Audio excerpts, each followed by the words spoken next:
It's also a violence. Okay. When you have Families and communities. How does it impact? Yes. Yes. If there is no gender-based violence, there will be better placement of men and women. Okay. There will be more healthy society. People will act better. So if you say gender-based violence, how does it impact the family? It's very important because the woman knows that the man is there and is ready to do the right thing at all times. The man knows that the woman is there and she's ready to do the right thing, as well as the children themselves. Now, when we are talking about gender-based violence, it can also go to specifically the rape. Somebody is not interested in having sexual intercourse with somebody, and somebody is trying to force her. Or force him. Yes, or force him. Because it's both genders. Yes, yes, because it's vice versa. So if we don't curtail this thing, it gets to a situation whereby things will not be healthy again between both sexes, between both genders. You know, because when we say gender or sex, they are interrelated. You understand? They are interrelated. So we need to always try to specify how we are talking about it.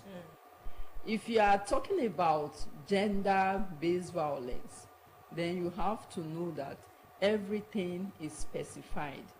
Rape, if you want to say rape is bad, we should campaign everywhere. Everywhere, in the office, in the home, in the market, everywhere actually. Okay. Yes. When we started, Chizzy asked what is activism, and you mentioned that the activism in Nigeria is growing at a rapid rate. Yes. We have so many activists these days. Yes. We have commissions like your commission springing up every day, fighting for the rights of both women and men.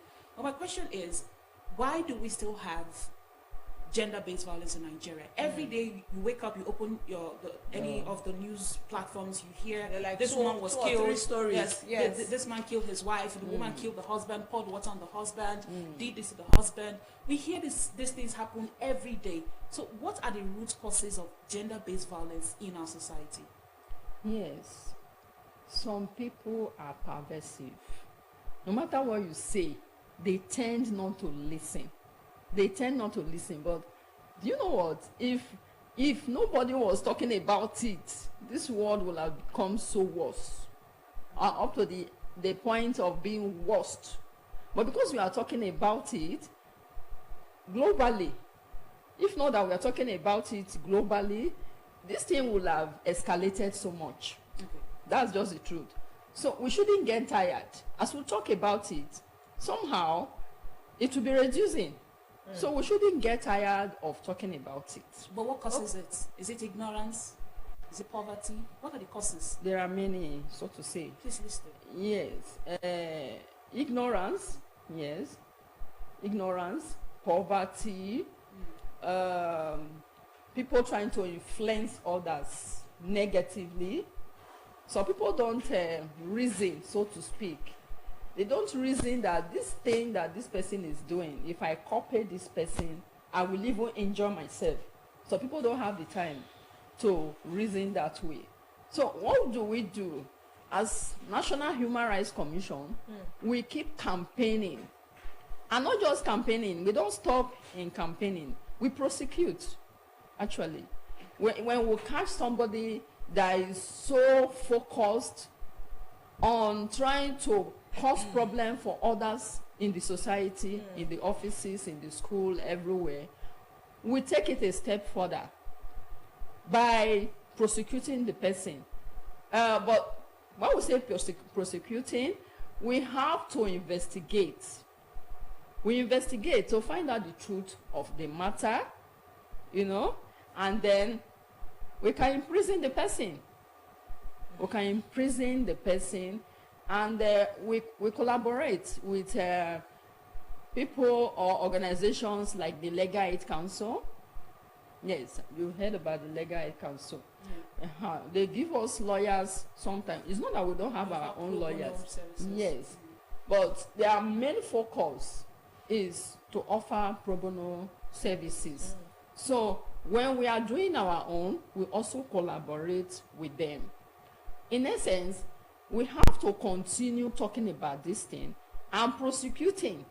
Okay. Yes. Sir, I see that you're itchy to say something, and I liked that prosecution part. But my question is, why we prosecute? Are these prosecutions and punishments made public? Because if people are aware that most of their offenses are liable of prosecution, then I think many of these things will not be happening. Are they made public? Do people know that you can go in for this? You can go to prison for so many years. Are people aware of this? The truth be told, that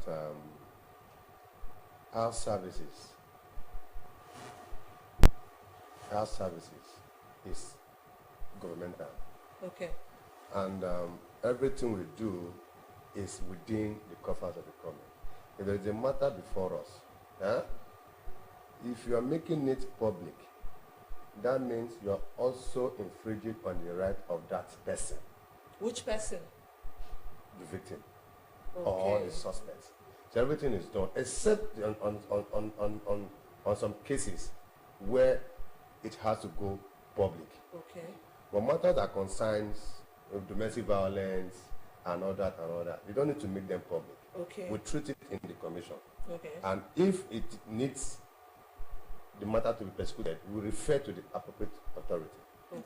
Okay, can you let us in on some of the initiatives that your organization has implemented to prevent these cases of gender-based violence? Just like my state coordinator has mentioned. Yes. Our mandate is to promote, Okay. protect, and enforce.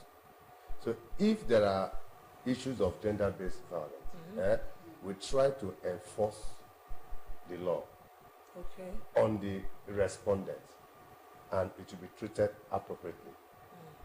That's how it's done. And there's a follow-up. Absolutely. That's obviously we monitor what we do, because we have investigators, we monitor, we investigate, Okay. and ensure things are done the right way. Okay. Okay, since we're talking about what your commission does, speak to us about the 16 days activism against the gender-based violence. I remember our lady here said you did it last year, Yes. and you're doing it bigger this year. Yes. But we're still seeing gender-based violence every day. Yes. What is the role of the 16 days activism, and how does it help? How has it influenced or impacted on sexual-based violence in our society over the years? Wow. One of which is what we're doing here in the studio. Today is day 9. Today is day 9. Okay. And I believe there are viewers out there listening to us. Yes. We have sensitized them on what is sexual, gender-based violence. They are listening to us. So as we are passing this message right now to them, they are listening. And they know that, oh, this thing is evil. Don't do it. If you do it, there are watchdogs watching at you.